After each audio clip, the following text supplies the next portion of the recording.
ஹல்லேலூயா. ஜெபம். நல்ல பிதாவே, உம்மை நன்றி நிறைந்த உள்ளத்தோடு துதிக்கிறோம் கர்த்தாவே, ஸ்தோத்திரிக்கிறோம் ஐயா. நீர் ஒருவரே நல்லவர், நீர் சர்வ வல்லமையுள்ளதான தேவனானவர். ஹல்லேலூயா. உம்மை துதிக்கிறோம், மகிமைப்படுத்துகிறோம், உயர்த்துகிறோம். அடிமையை மறைத்து நீர் வெளிப்படும்படிக்காய் செபிக்கிறோம். ஹல்லேலூயா. ஆவியானவரே ஸ்தோத்திரம். பேசுகிறவர் நீங்கள் அல்ல, உங்களில் உள்ள ஆவியானவர் என்று சொல்லப்பட்ட பிரகாரம் ஆண்டவரை நீங்களே பேசுங்க, நீங்களே பேசுங்க ஆண்டவரை. அடிமை மறைத்து வெளிப்படுங்க. உன் வாயிலிட்ட வார்த்தை அக்னியும் இந்த ஜனத்தை விறகுமாக்குவேன் என்று சொன்னதான தேவன். அக்னிமயமான உங்களுடைய வார்த்தைகள், உங்களுடைய ஆலோசனைகளை ஆண்டவரை உங்கள் ஒவ்வொருவருக்கும் நீர் கொடுக்கும்படிக்காய் செபிக்கிறோம் ஐயா. நாம மாத்திரம் மகிமைப்படட்டும், உயர்த்தப்படட்டும், ஆசீர்வதியும் அளிக்கணும். இயேசு கிறிஸ்துவின் நாமத்தின் மூலம் ஜெபிக்கிறோம் நல்ல தகப்பனே. ஹல்லேலூயா. ஹல்லேலூயா.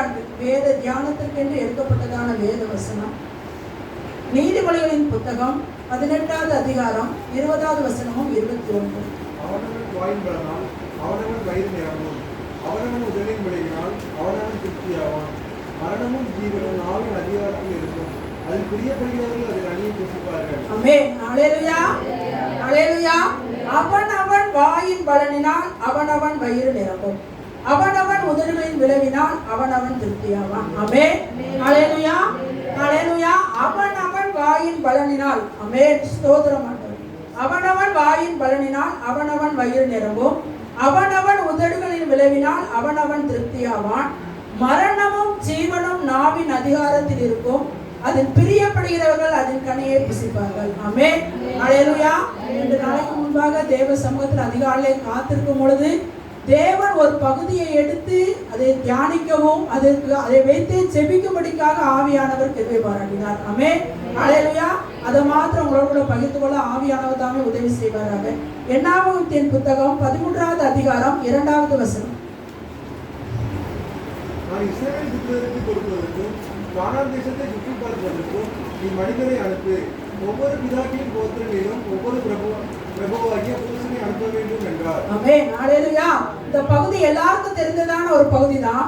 தேவன் இஸ்ரவேல் ஜனங்களை எகிப்தின் தேசத்திலிருந்து, அடிமைத்தனத்திலிருந்து அவர்களை விடுதலையாக்கி பாலும் தேனும் ஓடுகிறதான கானான் தேசத்தை நான் உனக்கு கொடுப்பேன் என்று சொல்ல வாக்குத்தத்தம் கொடுத்து அவர்களை புறப்பட பண்ணினார். ஆமென். ஹல்லேலூயா. இப்ப கானானுக்கு சமீபமாய் வந்தாச்சு. வந்த பிறகு ஆண்டவர் சொல்றாரு, நான் இஸ்ரவேல் புத்திரர் எல்லாருக்கும் கொடுக்கும் கானான் தேசத்தை சுதந்திரிப்பதற்கு நீ மனுஷரை அனுப்பு, ஒவ்வொரு பிதாக்களின் கோத்திரத்திலும் ஒவ்வொரு பிரபுவாகி ஒரு புருஷனை அனுப்ப வேண்டும் என்றார். ஆமென். ஹல்லேலூயா. 12 கோத்திரத்திலிருந்தும் 12 பிரபுக்களை என்ன செஞ்சார் செய்ய சொன்னார் தேவன். 12 பேரை தேர்ந்தெடுத்து நீங்க அனுப்புங்க அப்படின்னு சொல்லி என்ன செஞ்சார், அனுப்புனார். ஆமென். ஹல்லேலூயா. அந்த 12 பேரும் அந்த ஒரேதான கானான் தேசத்திற்குள் சென்று வந்தார்கள். சென்று வந்து அங்குள்ளதான கனிகளையும் அங்குள்ளதான வளப்பமான காரியங்கள் எல்லாவற்றையும் என்ன செஞ்சாங்க, பார்த்து விட்டு வந்து மோசேக்கும் ஆரோனுக்கும் சபையார் எல்லாருக்கும் சொல்லப்படும் பொழுது யோசுவாவும் காலேபும் தவிர மற்ற 10 பேர் என்ன சொன்னாங்க, இந்த தேசம் நல்ல தேசம் தான், அந்த தேசம் தேவன் சொன்ன மாதிரி வாக்குத்தத்தம் கொடுத்தது போல பாலும் தேனும் ஓடுகிறதான தேசம், நல்ல ஒரு செழிப்பான தேசம் தான் சொல்லி முதலாவது தேவனுடைய காரியத்தை சொன்ன பிற்பாடு ஜனங்களுடைய இருதயத்தை கரையப்படுகிறதான வார்த்தைகள் அவர்கள் வாயிலிருந்து புறப்பட்டது. ஆமென். ஹல்லேலூயா. அவனவன் வாயின் பலனினால் அவனவன் திருப்தி அடைவான். இதுதான் வேதவசனம் சொல்லப்பட்டிருக்கிறது. இந்த என்னாகமத்தின் புத்தகத்துல அந்த 10 பேரை என்ன செய்யறாங்கன்னா, தேவனுடைய இருதயத்தை கரைய பண்ணுகிற வார்த்தைகள் அவர் வாயிலிருந்து புறப்பட்டது. ஆமென். ஹல்லேலூயா. இன்றைக்கு தேவ ஜனமாகி எத்தனையோ வாக்குத்தத்தங்கள், எவ்வளவோ அற்புதங்கள், எவ்வளவோ அடையாளங்கள் நாம் பெற்றிருந்த போதிலும் நம்ம வாயிலிருந்து மற்றவர்களுக்கு சொல்லுகிறதான வார்த்தைகள், அவருடைய இருதயத்தை பலப்படுத்துகிற வார்த்தைகள் வாயிலிருந்து புறப்படுகிறதா, இல்லைன்னா அவருடைய இருதயத்தை கரைய பண்ணுகிற வார்த்தைகள் நம்ம நாவிலிருந்து புறப்படுதான் ஆராய்ந்து பார்க்க வேண்டிய கட்டத்தில் இருக்கிறோமே. ஹல்லேலூயா. ஹல்லேலூயா. அவங்க 10 பேர் முதலாவது தேவன் செய்த நன்மைகளை சொன்னாங்க. அந்த தேசம் ஒரு செழிப்பான தேசம் தான். அந்த தேசம் ஒரு நல்ல வளமுள்ள தேசம். அந்த தேசம் பாலும் தேனும் ஓடுகிற தேசம். ஆனாலும் அந்த தேசத்துல இருக்கிற ஜனங்களை பார்க்கும்போது அவங்க வந்து எப்படி இருந்தாங்க, ராட்சச பிரவியா இருந்தாங்க. அவங்களுடைய பார்வை நாங்க எப்படி இருந்தோமா, வெட்டு கிளிகளை போல இருந்தோம் சொன்ன உடனே அங்குள்ள அதை கேட்ட உடனே அங்குள்ள இருக்கிற ஜனங்கள் எல்லாரும் ஓடு சத்தம் போட்டு அழுதார்களாம். 14வது அதிகாரம் எல்லாரும் கூக்குரலிட்டு புலம்பினார்கள்.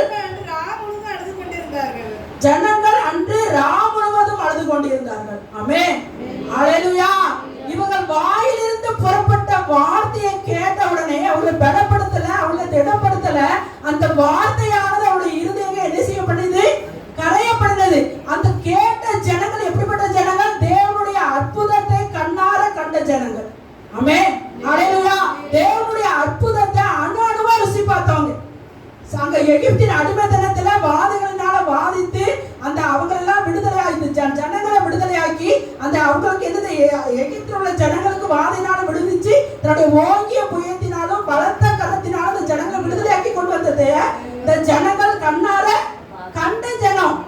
செங்கடலை இரண்டாய் பிளக்கும் போது அந்த வெட்டாந்தர வழியாக நடந்த ஜனம். அந்த அந்த ஜனங்களுக்கு மன்னா இல்ல, சாப்பாடு இல்லைன்னு வானத்திலிருந்து மன்னா கொடுக்கப்பட்டு அந்த மன்னாவை அனுதினமும் தன்னுடைய வாழ்க்கையில ஜீவியத்திற்காக புசித்த ஜனம்.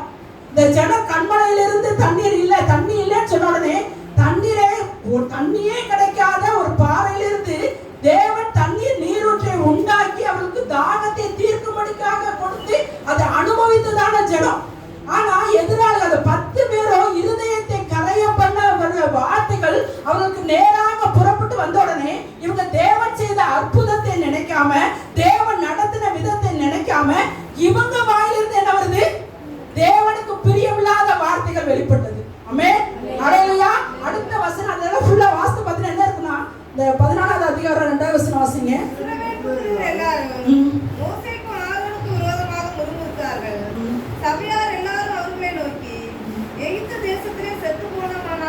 இவ்வளவு அற்புதத்தை கண்ட ஜனம் இப்ப நீ வாயின் வார்த்தையினால சொல்லுது, நாங்க எகிப்து தேசத்திலே செத்து போனா நலமா இருக்கும்.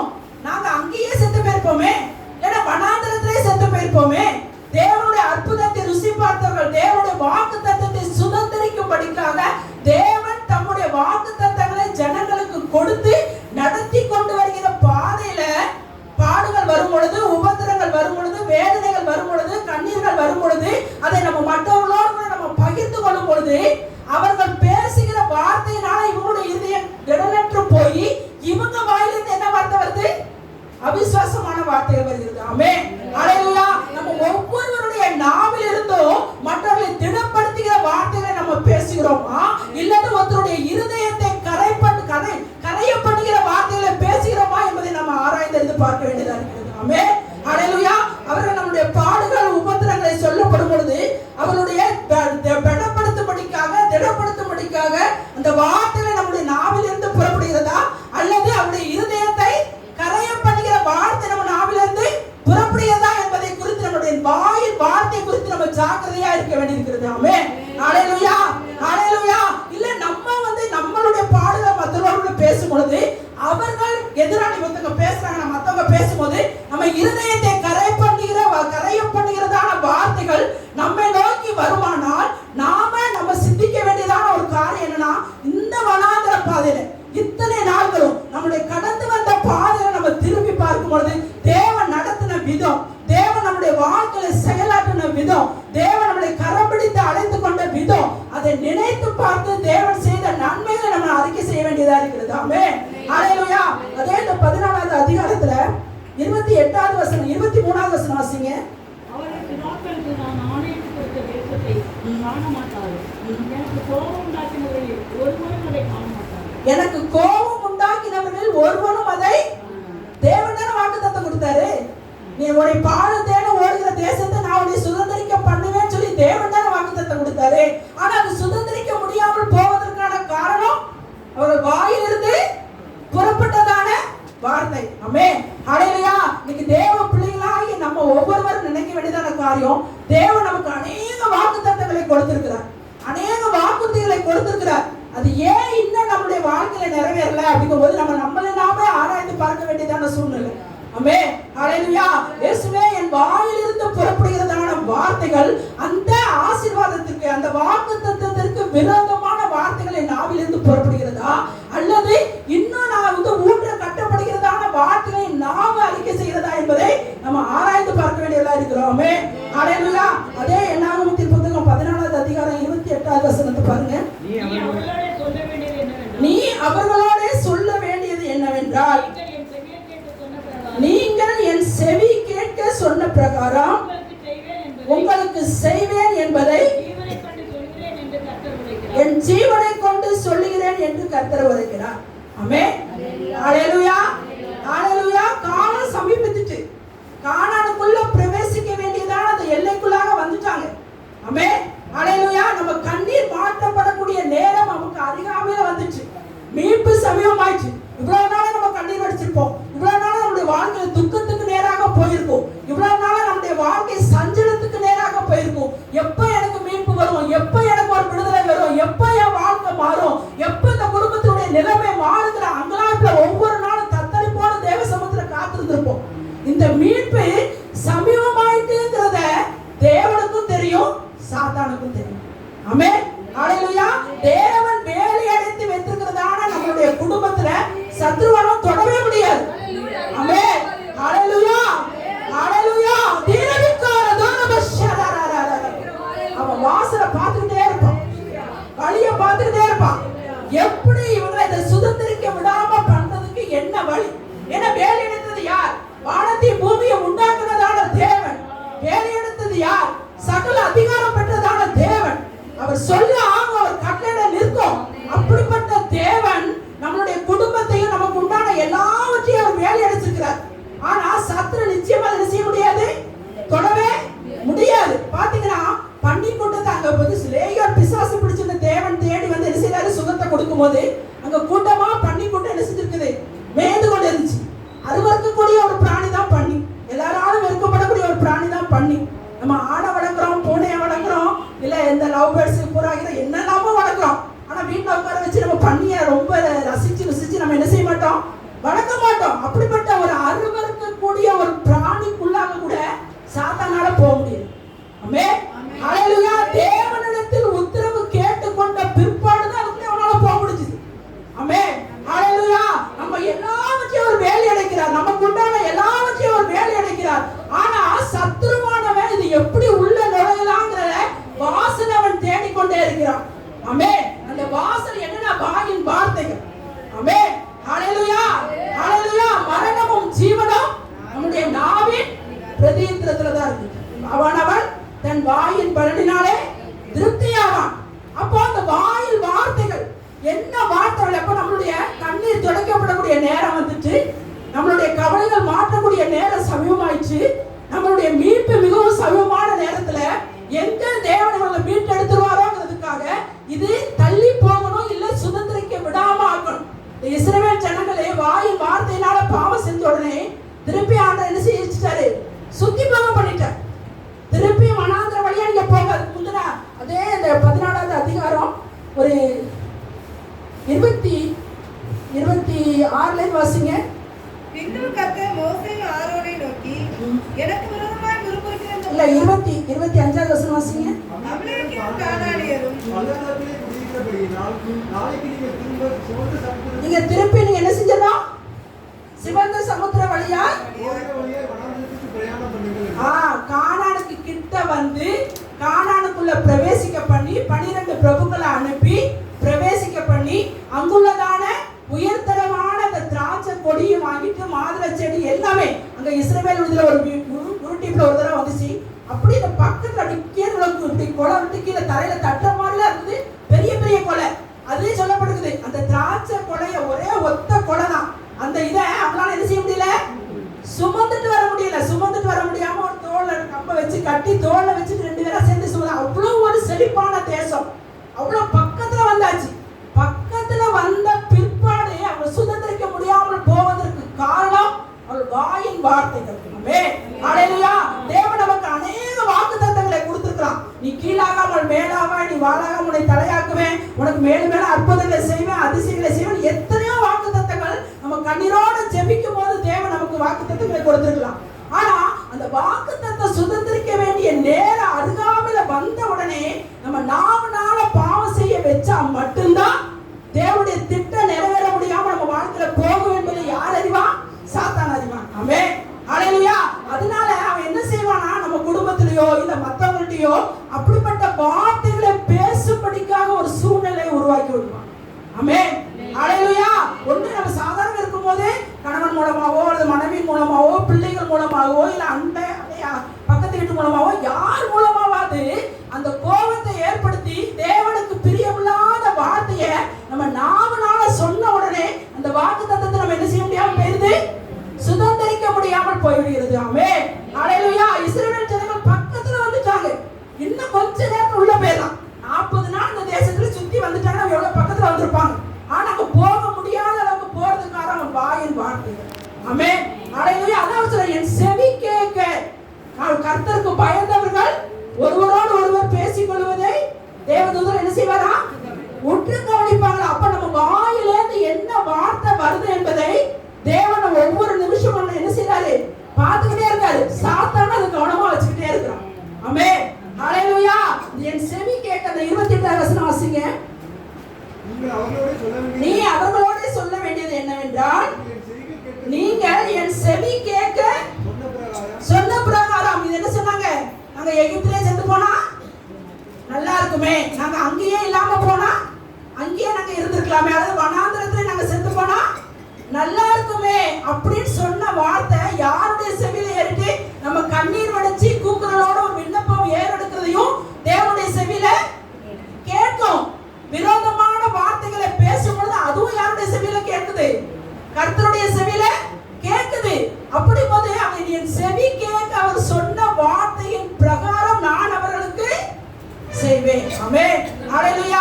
பக்கத்துல வந்த ஜனம் அவர்கள் முற்றிலுமாய் அழிந்து போகிற வரைக்கும் திரும்பியும் வனாந்திர பாதை வழியாக தேவன் அவர்களை நடத்த ஆரம்பித்தார். ஆமென். ஹல்லேலூயா. ஹல்லேலூயா. நம்மளுடைய வாக்குத்தத்தங்கள் எல்லாம் நம்முடைய வாழ்க்கையில நிறைவேறக்கூடிய காலகட்டத்திற்குள்ளாக நம்ம வந்துட்டோம். ஆனா அந்த வாக்குத்தத்தத்தை சுதந்திரிக்க முடியாதபடிக்கு நம்மளுடைய வாயின் வார்த்தையில நம்ம கவனமா இருக்க கர்த்தர் தாமே நமக்கு கிருபை பாராட்டுவாராங்க.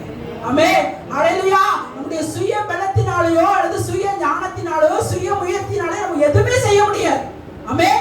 ஹல்லேலூயா. பரத்திலிருந்து ஒருவனுக்கு ஒன்று கொடுக்கப்படாவிட்டால் ஒருவனும் ஒன்றையும் பெற்றுக்கொள்ள முடியாது. பரலோகம் நமக்கு கிருபை பாராட்டலைன்னா இன்னைக்கு நமக்கு திடீர்னு நம்மளுடைய பொருளாதாரத்திலேயோ இல்ல சரீரத்திலேயோ வேற ஏதாவது ஒரு சூழ்நிலையில ஒண்ணு வரும் பொழுது நம்மள அறியாமலே கோபத்திலேயோ வேற ஏதாவது ஒரு காரியத்திலயோ கர்த்தரை துக்கப்படுத்துகிறதான வார்த்தைகள் நம்ம நாவில் இருந்து புறப்பட்டு வந்துடும். இதை அவன் என்ன செஞ்சிருவா, சாக்கா பிடிச்சிட்டு நம்மளுக்கு சுதந்திரிக்க வேண்டியதான காரியங்களை சுதந்திரிக்க முடியாமல் போய்விடும். ஆமென். ஹல்லேலூயா. ஹல்லேலூயா. அதனால நம்மளுடைய வாயின் வார்த்தையில கவனமா இருக்க கர்த்தருடைய ஆவியானவர் தாமே நமக்கு உதவி செய்வாராங்க. ஆமென். ஹல்லேலூயா. 2வது ஆதியாகமத்தின் புத்தகம் 17வது அதிகாரம் 1வது வசனம். ஆபிரகாம் 99 வயதான போது கர்த்தர் ஆபிரகாமுக்கு தரிசனமாகி நான் சர்வ வல்லமையுள்ள தேவன், நீ எனக்கு முன்பாக நடந்து கொண்டு உத்தமனாயிரு. ஆமென். ஹல்லேலூயா. இங்க பாத்தீங்கன்னா உத்தமனாயிரு என்று சொல்லப்பட்டிருக்குது. ஆங்கில பைபிளை பார்க்கும்போது blameless, குற்றம் இல்லாதவனாயிரு, குற்றம் சாட்டப்படாதவனாய் இரு. ஆமென். ஹல்லேலூயா. ஆண்டவர் சொல்ற, எப்ப சொல்றாரு, 99 வயசுல. ஏன்னா அவனுக்கு இன்னும் ஆண்டவர் 75 வயதுல அவனை அழைக்கிறாரு. நான் காண்பிக்கிற தேசத்திற்கு நீ புறப்பட்டு போன்னு சொல்லி அவனை அழைக்கிற. எல்லாத்தையும் விட்டுட்டு வா. அப்ப ஆண்டவர் எனக்கு என்ன தெரியும், உன்னுடைய சந்ததியை வானத்தின் நட்சத்திரத்தை போல பெருக பண்ணுவேன்னு சொல்லி 75 வயசுல அவருக்கு வாக்குத்தத்தம் கொடுத்தார். ஆமென். ஹல்லேலூயா. இப்ப ஆண்டவர் சொல்லும் போது அவருடைய வயது 99. ஈசாக்கு பிறக்கும் போது அவனுக்கு வயசு 100 வயதாகும் போது அவன் ஈசாக்கை பெற்றான். ஒரு குழந்தை எடுத்தா குழந்தைய வயித்துல இருக்கிறவனுடைய மாசம் 9 மாசம். இதுதானே? ஆமென். ஹல்லேலூயா. 100 வயதுல பெற்றானா அந்த 99 வயதுல ஆண்டவர் சொல்றாருன்னா கிட்டத்தட்ட ஒரு சில மாதங்களுக்குள்ளே தன்னுடைய மனைவி கர்ப்பவதியாக போறான். ஆமென். ஹல்லேலூயா. அதனால நீ என்ன செய்ய, நான் எப்படிப்பட்ட தேவன் தெரியுமா, முடியாத காரியத்தை முடிய செய்கிற தேவன். ஹல்லேலூயா. இல்லாதவங்க இருக்கிற போல அழைக்கிற தேவன். எல்லாரும் முடியாதுன்னு சொல்லலாம், எல்லாரும் நடக்காதுன்னு சொல்லலாம், இதுக்கு வாய்ப்பே இல்லைன்னு சொல்லலாம். ஆமென். ஹல்லேலூயா. ஆனா தேவாதி தேவன், வானத்தையும் பூமியை உண்டாக்கின கர்த்தர், சர்வ வல்லமையுள்ள தேவன். ஆனா இந்த சமீபத்துல வரப்போகுதுங்கிறது தேவனுக்கு தெரியும், சத்ருவானுக்கு தெரியும். அதனால அவர் சொல்றாரு, நீ என்ன செய்ய, எனக்கு முன்பாக நடந்து கொண்டு உத்தமனாயிரு, நீ குற்றமற்றவனாயிரு. இத பாத்தீங்கன்னா மத்தேயு எழுதின சுவிசேஷம் 12வது அதிகாரம் 37வது வசனம். மத்தேயு 12வது ஏனெனில் உன் வார்த்தையினாலே நீதிமானாய் தீர்க்கப்படுவாய். ஏனெனில் உன் வார்த்தையினாலே நீ எப்படி ஆக்கப்படுவாய்? நீதிமான் என தீர்க்கப்படுவாய். அல்லது உன் வார்த்தையினாலே குற்றவாளி என்று தீர்க்கப்படுவாய். ஆமென். ஹல்லேலூயா. ஆபிரகாம் 36 சொல்றார், எனக்கு முன்பாக நடந்து கொண்டு நீ உத்தமனாயிரு, குற்றமற்றவனாயிரு. ஏன்னா உன் வாயின் வார்த்தையினால தான் நீ நீதிமான் தீர்க்கப்படுவ. உன் வாயின் வார்த்தையினால தான் நீ எப்படி தீர்க்கப்படுவ? குற்றவாளின்னு தீர்க்கப்படுவ. ஏன்னா உனக்கு மீட்பு சமீபமாயிடுச்சு. இன்னும் ஒரு சில கொஞ்ச காலத்துக்குள்ள, கொஞ்ச நேரத்துக்குள்ள நீ எதிர்பார்த்த நன்மையை நான் உனக்கு கொடுக்க ஆயத்தமா இருக்கிறேன். அதனால உன் வாயினால தேவையில்லாத வார்த்தைகளை பேசாதபடிக்கு நீ எனக்கு முன்பாக எப்படி இரு? உத்தமனாயிரு. ஆமென். ஹல்லேலூயா. மீட்பு சமீபமாயிடுச்சு, விடுதலை சமீபமாயிடுச்சு, கண்ணீர் துக்கத்தை சந்தோஷமாய் மாற்றக்கூடிய காலம் சமீபமாயிடுச்சு. ஆமென். ஹல்லேலூயா. உன்னை நகைக்கப்படுகிற காலம். ஈசாக்கு என்றாலே புன்னகைங்கிற அர்த்தம். உன்னை நகைக்கப்படுகிற காலம், உன் மனைவியாகிய சாராளை நகைக்கப்படுகிற காலம் இன்னும் கொஞ்ச காலத்தை வரப்போகுது. ஆமென். ஹல்லேலூயா. தேவ சமூகத்துல அமர்ந்திருந்து இவ்வளவு நாளா நம்ம கண்ணீர் வடிச்சு கதறி நம்ம குடும்பத்திற்காக ஒவ்வொரு காரியத்துக்காக தேவனை நோக்கி நம்ம விண்ணப்பத்தை ஏற்படுத்தி ஏற்றுக்கொண்டு ஏறெடுத்து கொண்டே இருக்கிறோம். ஆமென். ஹல்லேலூயா. அதுக்கு எல்லாவற்றுக்கும் பதில் கொடுக்கக்கூடிய காலம் சமீபமாயிடுச்சு. ஆனா அதை சுதந்திரிக்க முடியாதபடிக்கு உன் வாயின் வார்த்தையினாலே நீ பாவம் செய்யாது. ஆமென். ஹல்லேலூயா. ஹல்லேலூயா. இப்ப நீங்க அதிகமாக தியானிச்சது அதுதான். நீங்க ஆண்டவருடைய பிரதான கிருபையினாலே நம்ம பாஸ்டர் சொன்னது அதுதான். நீதி உண்டாக நம்ம இருந்து ரட்சிப்பு உண்டாக வாயினாலே அறிக்கை பண்ணப்படும். வாயினால தேவனுடைய வாக்குத்தத்தங்களை சொல்லி சொல்லி சொல்லி அறிக்கை செய்யப்படும். ஆமென். ஹல்லேலூயா. ஹல்லேலூயா. அதனால மீட்பு சமீபமா இருக்கிற காலகட்டத்தினால ஆபிரகாமே, நீ எப்படிப்பட்ட தேவன் தெரியுமா? நான் சர்வ வல்லமையுள்ள தேவன். ஆனா நீ என்ன செய்ய? எனக்கு முன்பாக உத்தமனாய். ஹல்லேலூயா. ஹல்லேலூயா. அடுத்ததாக ஒரு காரியத்தை நம்ம பார்க்கிறோம். லூக்கா எழுதின சுவிசேஷம் 1வது அதிகாரம் 20வது வசனம். இதோ தகுந்த காலத்திலே தகுந்த காலத்திலே நிறைவேற போகிற என் வார்த்தைகளை நீ விசுவாசியாத போனபடியினால் இவைகள் சம்பவிக்கும் நாள் மட்டும் நீ பேசக்கூடாமல் ஊமையா இருப்ப. இந்த இன்சிடென்ட் எல்லாருக்குமே தெரியும். சகரியா எலிசபெத் தம்பதியரை குறித்து தான் சொல்லப்பட்டிருக்கிறது. சகரியாவும் எலிசபெத்தும் வயது சென்றவர்களாய் இருந்தார்கள். ஆனாலும் கர்த்தரிட்டு சகல கற்பனையின்படியும் நியமங்களின்படியும் குற்றமற்றவராய் வாழ்ந்ததான ஒரு தம்பதியினர். ஆமென். ஹல்லேலூயா. தேவனுக்கு முன்பாக எந்த ஒரு குற்றமும் அவங்க வாழ்க்கையில செய்யப்படல. ஆனா அவங்க வாழ்க்கையில ஒரு குறைவு இருந்துச்சு. குழந்தைங்கிறது அவங்கள்ட்ட இல்லாத ஒரு குறைவு இருந்துச்சு. ஆமென். ஹல்லேலூயா. அவன் நெடுநாளா அந்த விண்ணப்பத்தை ஏறெடுத்து கொண்டே இருக்கிறான். ஆனா அந்த விண்ணப்பத்திற்குரிய பதில் தனக்கு உடனே கிடைக்காததுனால நாளாக நாளாக நாளாக அவனை அறியாமலே அவனுடைய இருதயத்துக்குள்ள என்ன வந்தது? அவிசுவாசம் வந்தது. அதனாலதான் தேவதூதன் அங்க பிரத்யட்சமா அவர் கேட்கிறது, உன் வேண்டுதல் சகரியாவே, உன் வேண்டுதல் கேட்கப்பட்டது அப்படின்னு சொன்ன உடனே அவனுக்குள்ள ஒரு கேள்வி வருது. எதனாலே நான் இதை அறிவேன்? நானும் வயசாயிட்டு, என் மனைவியும் வயசாயிட்டா, இனி எங்களுக்கு எந்த சான்ஸுமே இல்லையா? எதனால நான் இதை அறிவேன்னு சொல்லிட்டு தேவ திட்டம். யோவான் ஸ்நானகன் இயேசு கிறிஸ்துக்கு முன்பாக வழியை ஆயத்தம் பண்ண வேண்டியதான ஒரு யோவான் ஸ்நானகன் தேவனுடைய திட்டம் எங்கே இவன் வாயினால தேவையில்லாத காரியங்களை பேசி இந்த திட்டத்திற்கு இடையூறாகி விடுமோ என்று சொல்லி தேவனே அவருடைய வாயை என்ன செஞ்சிட்டாரு? கட்டி போட்டார். ஆமென். ஹல்லேலூயா. ஹல்லேலூயா. தகுந்த காலத்தில் நிறைவேற போகிற காரியங்களை நீ விசுவாசியாதபடினால் அது நிறைவேறுகிற வரைக்கும் எங்க உன் வாயினால நீ பாவம் செஞ்சிடாத. அது நிறைவேறணும். அது ஒண்ணே கொண்டு நீ உத்தமமாய் நடந்த ஒரு மனிதன், நீ குற்றமில்லாத ஒரு வாழ்க்கை வாழ்ந்ததான ஒரு தம்பதியினர், நீ தேவனுக்கு முன்பாக ஒரு பரிசுத்தமாய் வாழ்ந்ததான ஒரு குடும்பம், உன்னுடைய குடும்பத்துல இந்த காரியத்தை நான் செய்ய போறேன். அது எல்லாரையும் கண்ட ஸ்திரீகளில் பிறந்தவர்களில் யோவானை பார்க்கிலும் பெரியவன் ஒருவரும் இல்லை என்று வேதத்துல சொல்லப்பட்டிருக்கு. அவ்வளவு ஒரு பெரிய சாக்கியத்தை உன் வாழ்க்கையில நான் கொடுக்க போறேன். அதை சுதந்திரிக்கிறதுக்கு முன்னால உன் வாயினால நீ என்ன செஞ்சிடாத? ஏதேன்னு சொல்லி நீ தடை பண்ணிடக்கூடாதுங்கிறதுக்காக தேவனே அவருடைய வாயை என்ன செஞ்சிட்டாரு? நிறைவேறுகிற காலம் வரைக்கும் அவருடைய வாய் என்ன செய்யப்பட்டுச்சு? அடைக்கப்பட்டு போச்சு. ஆமென். ஹல்லேலூயா. அது நிறைவேறின உடனே அவனுடைய நாவின் கட்டுகள் அவிழ்க்கப்பட்டு அவன் தேவனை மகிமைப்படுத்தி பேசினான். ஆமென். ஹல்லேலூயா. இதே போல நம்முடைய வாழ்க்கையிலும் தேவன் ஒரு நன்மையான காரியங்களை அதுக்காக ஜெபிக்கும் பொழுது தேவன் நமக்கு அநேக வாக்குத்தத்தங்களை கொடுத்திருக்கலாம். ஆமென். ஹல்லேலூயா.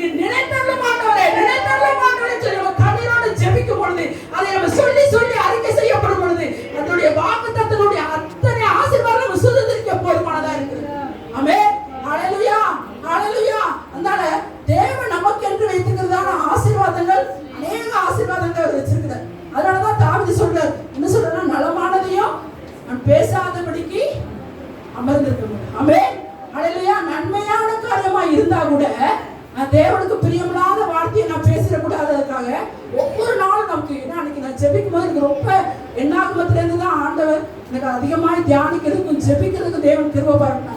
ஆண்டவரே, என்னுடைய வாயிலேருந்து வரக்கூடிய வார்த்தை மற்றவங்களுடைய இருதயத்தை என்ன செய்யக்கூடாது, நிறைய பண்ணக்கூடாதுப்பா.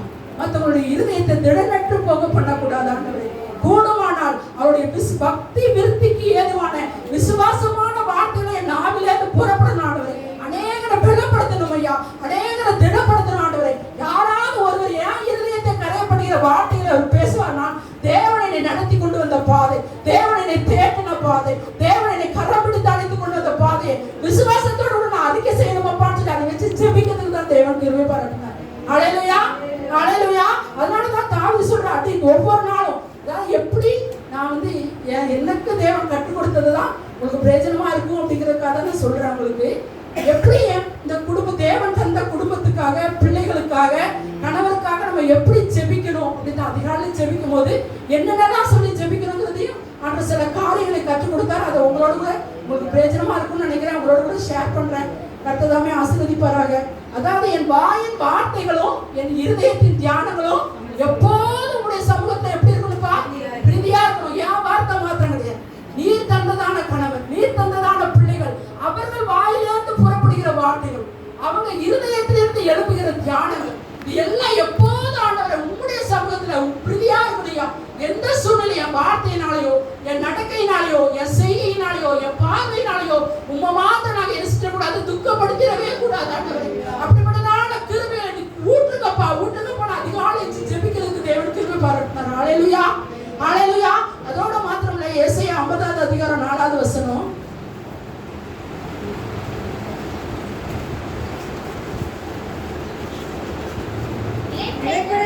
இளைப்படைந்தவனுக்கு சமயத்துக்கு ஏற்ற வார்த்தை சொல்ல, சமயத்திற்கு ஏற்ற வார்த்தைகளை சொல்ல அறியும்படிக்கு கர்த்தராகிய ஆண்டவர் எனக்கு கல்விமானி நாவை தந்தளினார். காலைதோறும் அவர் நம்மை எழுப்புகிறார். கற்றுக்கொள்கிறவன் போல நான் கேட்கும்படி என் செவியை கேட்கும்படிக்கு என்னுடைய செவியை கவனிக்க செய்கிறார். ஆமென், ஹல்லேலூயா. ஒவ்வொரு நாளும் ஜெபிக்கும் போது இந்த ஆண்டவரே, இளைப்படைந்தவனுக்கு சமயத்திற்கு ஏற்ற வார்த்தைகளை நான் சொல்ல அறியும்படி.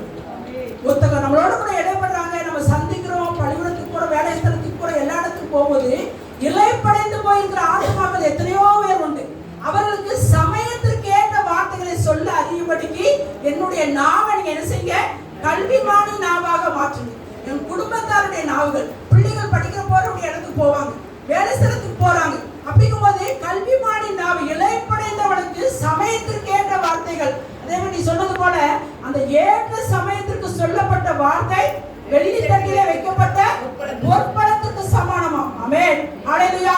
அப்படிப்பட்டதான ஒரு நாவை நீங்க என்ன செய்ய, தந்தலுங்க அப்படின்னு சொல்லி ஜெபிக்கும் போது தேவன் நிச்சயமாகவே நம்முடைய நாவை ஆளுகை செய்து நாம மற்றவர்களோடு கூட பேசும்பொழுது அவங்களுக்கு ஏற்ற வார்த்தையை தேவன் நம்ம நாவிலே வைக்க வல்லமையுள்ளவரா இருக்கிறார். ஆமென், ஹல்லேலூயா, ஹல்லேலூயா. ஏற்ற வார்த்தைகள், சமயத்திற்கு ஏற்ற வார்த்தைகளை தேவன் நம்முடைய நாவிலே வைப்பதற்கு அவர் எப்படிப்பட்டவரா இருக்கிறார், உண்மையுள்ளவரா இருக்கிறார். ஆமென், ஹல்லேலூயா. அதோட மாத்திரமல்ல, ஆண்டவரே, இந்த தினத்துல நாங்க போறோம்யா, நாங்க வெளியில போறோம், உலகத்துக்குள்ள நாங்க கடந்து போறோம். ஆண்டவரே, என்னுடைய வாயின் வாசலுக்கு நீங்க என்ன செய்யுங்க, காவல் வைங்க ஆண்டவரே. ஏன்னா நாகும் 2வது அதிகாரத்துல சிதறடிக்கிறவன் உங்க முகத்துக்கு முன்னே வருகிறான், உன்னுடைய அரணை காத்துக்கொள், உன் வழியை காவல் பண்ணு. நம்முடைய வழி என்னது, வாயின் வாசல். கண்ணிடம் ஒரு வழி, வாய் ஒரு வழி. அப்போ நம்முடைய வாயின் வாசலுக்கு நம்ம என்ன செய்யணுமா, காவல் வைக்கணும்னு சொல்லி நம்ம ஜெபிக்கும் போது தேவன் நிச்சயமாகவே நம்ம குடும்பத்தில் இருக்கிற ஒவ்வொருத்தருடைய வாயின் வாசலுக்கு தேவன் என்ன செய்வார், காவல் வைப்பார். ஆமென், ஹல்லேலூயா. அதோட மாத்திரம் இல்ல, நம்ம அந்த ராஜாக்களுடைய புத்தகத்துல எல்லாம் நம்ம வாசிக்கிறோம். அதாவது அநேக ராஜாக்கள் தாவீதை போல செம்மையாக இருந்தார்கள் இருக்கும், சிலவங்க செம்மையாக இல்ல அப்படின்னு சொல்லி இருக்கோம். அதே சமயத்துல சில ராஜாக்கள் கர்த்தருடைய வழிகளிலே கற்பனையின்படியும் கட்டளையின்படியும் நடப்பதற்கு அவருடைய இருதயம் உற்சாகம் கொண்டது. ஆனா அவர்களோ இன்னும் மேடையோ தோப்புகளையோ அகற்றவில்லை என்று. சில ராஜாக்களை பார்க்கும்போது கர்த்தருடைய கட்டளையின்படி நடக்கவும் கற்பனையின்படி நடக்கவும் அவருடைய இருதயம் உற்சாகம் கொண்டது. அதே சமயத்துல மேடைகளையும் தோப்புகளையும் அகற்றுவதற்கு அவருடைய இருதயம் உற்சாகம் கொண்டதுன்னு சொல்லி ஸ்தானப்பட்டிருக்கோம். ஆமென். ஹல்லேலூயா. அதே மாதிரி நம்ம ஜெபிக்கும் போது ஆண்டவரே இன்றைக்கு தினத்துல ஆண்டவரே நீர் தந்ததான என்னுடைய கணவர், நீங்க தந்ததான பிள்ளைகள், நீங்க தந்ததான சபை, இவங்க எல்லாருடைய ஆண்டவரே கர்த்தருடைய கட்டளையின்படி, கர்த்தருடைய கற்பனையின்படி, தேவனுடைய வார்த்தையின்படி அதற்கு அப்படியே முழுவதுமாய் கீழ்ப்படிய அர்ப்பணிக்கப்பட ஆண்டவரே ஒவ்வொருடைய இருதயத்தின் ஒரு உற்சாகத்தின் ஆவியை கட்டளை எடுக்கப்பா. அதே சமயத்துல உங்களுக்கு பிரியமில்லாத எல்லாவித பேச்சு, பிரியமில்லாத பார்வை, பிரியமில்லாத ஃப்ரெண்ட்ஸ், பிரியமில்லாத அந்த போன்ல உள்ள காரியங்கள், பிரியமில்லாத எல்லா வழிகளையும் அகற்றுவதற்கு அவருடைய இருதயத்துல உற்சாகத்தின் ஆவியை கட்டெடுக்கப்பா அப்படின்னு சொல்லி ஜெபிப்பதற்கு தேவன் கிருபை பாராட்டுவார். ஆமென். ஹல்லேலூயா. ஏன்னா நம்ம எவ்வளவுதான் நீக்குள்ள பிள்ளைகளுக்கு நம்ம எவ்வளவுதான் நீ போனை பார்க்காத, அதை பார்க்காத, இதை பார்க்காத நம்ம எவ்வளவுதான் சொன்னாலும் அங்க வந்து என்ன செய்யாது, கிரியை நடக்காது. ஆனா கர்த்தரிடத்தில் நம்ம ஜெபிக்கும் பொழுது இந்த வேத வசனம் தெளிவாய் சொல்லுது, தேவன் எவர்களுடைய ஆவியை ஏவ தொடங்கினார்களோ அவர்கள் உற்சாகமாய் கர்த்தருடைய வேலையை செய்தார்கள். அப்ப இருதயத்துல உற்சாகத்தின் ஆவியை கட்டளையிடுகிறவர் யார்தான்? கர்த்தர். ஆமென். ஹல்லேலூயா.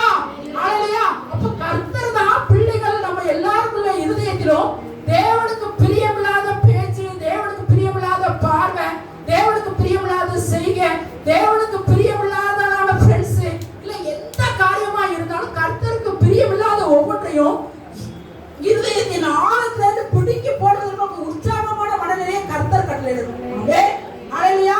அப்ப நம்ம அதிகாலையில அப்படி நம்ம ஜெபிக்கும் போது தேவன் அந்த ஜெபத்தை கேட்டு ஆமென் ஹல்லேலூயா ஹல்லேலூயா ஹல்லேலூயா அப்படிப்பட்டதான ஒரு உற்சாகமான ஒரு மனநிலையை கர்த்தர் தான் நம்ம குடும்பத்துல இருக்கிற ஒவ்வொருவருக்கும் என்ன செய்வார், கட்டளையிடுவார். ஆமென் ஹல்லேலூயா. அதனால நம்மளுடைய வாயின் வார்த்தைகள், நம்மளுடைய இருதயத்தினுடைய தியானம் எல்லாம் கர்த்தருடைய சமூகத்துல எப்போதுமே பிரியமா இருக்க தேவன் தாமே உதவி செய்வாராக. கர்த்தர் தான் இந்த ஆதியாசம்.